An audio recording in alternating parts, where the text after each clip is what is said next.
सलगराबू येथे सेवाकुंडाच्या विविध विकासकामाचे डॉक्टर अनिलकुमार गायकवाड यांच्या शुभहस्ते भूमिपूजन व लोकार्पण। जिल्हा परिषद शाळेतील विद्यार्थ्यांना गणवेश वाटप। लातूर तालुक्यातील सलगराबू येथे गुरुवार दि. 2 एप्रिल 2026 रोजी मांजरा नदी काठावर डॉक्टर अनिलकुमार गायकवाड सेवाकुंड महाराष्ट्रच्या वतीने स्वर्गीय देवीदास गुरधाळे मामा यांच्या स्मरणार्थ 92 फुटी अस्थि विसर्जन घाट, गणपती विसर्जन घाट, धोबी घाट, निसर्गरम्य घाट व शंकरजीचे मंदिर भूमिपूजन सोहळा राज्य रस्ते विकास महामंडळाचे अध्यक्ष डॉक्टर अनिलकुमार गायकवाड यांच्या हस्ते संपन्न झाले। तसेच लातूरचे माजी खासदार डॉ सुनील गायकवाड यांच्या खासदार निधीतील 30 लाख रुपयांच्या सभागृहाचे लोकार्पण व जिल्हा परिषद शाळेतील विद्यार्थ्यांना गणवेश वाटप डॉ अनिलकुमार गायकवाड यांच्या हस्ते संपन्न झाले। यावेळी माजी खासदार डॉ सुनील गायकवाड, माजी सभापती हरिभाऊ गायकवाड, जिल्हा परिषद सदस्य महादेव साळुंके, मकबूल वलांडीकर, पत्रकार दीपरथ निलंगेकर, पत्रकार रामेश्वर बद्दर, पंचायत समिती सदस्य, सरपंच नंदुकुमार शहाडे आदींसह डॉ अनिलकुमार गायकवाड सेवाकुंडचे पदाधिकारी व सलगराबू गावातील नागरिक उपस्थित होते। आणि लातूर जिल्ह्यामध्ये जेव्हा आपण पाहतो तेव्हा विसर्जनासाठी असं काही चांगला घाट उपलब्ध नाही आहे आणि त्यामुळे सलगरा एक असं गाव आहे की ज्या ठिकाणी एक चांगला नदीकाठ मांजरा नदीचा हा काठ या ठिकाणी आहे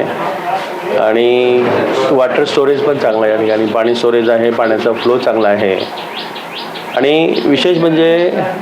सलगऱ्यातले जे काही ग्रामस्थ आहेत तिथल्या सर्व ग्रामस्थांची इच्छा होती की या ठिकाणी असा घाट व्हायला पाहिजे आणि जेव्हा ग्रामस्थांची इच्छा असते, सगळ्या गावकऱ्यांची इच्छा असते, जेव्हा सगळे गावकरी एका सुरात असतात तेव्हा कुठलाही विकास शक्य असतो। तेव्हा त्या सगळ्यांची इच्छा आणि आमचं अशोकजित गायकवाड अध्यक्ष आहेत, आमच्या सामाजिक सेवा कुंडचे नंदकुमार शहाडे उपाध्यक्ष आहेत आणि या दोघांनी लीड घेतलं आणि या सेवाकुंडच्या माध्यमातून अशा पद्धतीच्या घाट निर्मितीचा या ठिकाणी प्रयत्न केला जातो आहे आणि केवळ गावकऱ्यांच्या सहकार्यामुळं हे शक्य होत आहे आणि बाकी जे काही निधीची उभारणी असेल ते सेवाकुंड जे आहे राज्यभरामध्ये काम करत आहे, तर निधीची उभारणी करून या ठिकाणी घाटाची निर्मिती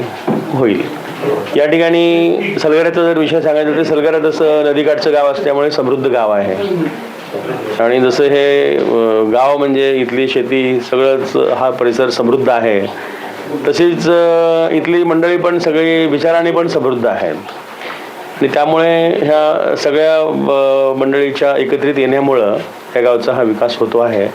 आणि चांगली गोष्ट आहे आणि अशा पद्धतीचा विकास होत गेला पाहिजे। या ठिकाणी भविष्यामध्ये मोठ्या प्रमाणामध्ये लोकांची ये-जा वाढेल, एक प्रकारे एक चांगलं पर्यटन स्थळ या ठिकाणी विकसित होईल असं वाटतं आहे, कारण नदी किनाऱ्याला आणखीन सेवाकुंडनी एक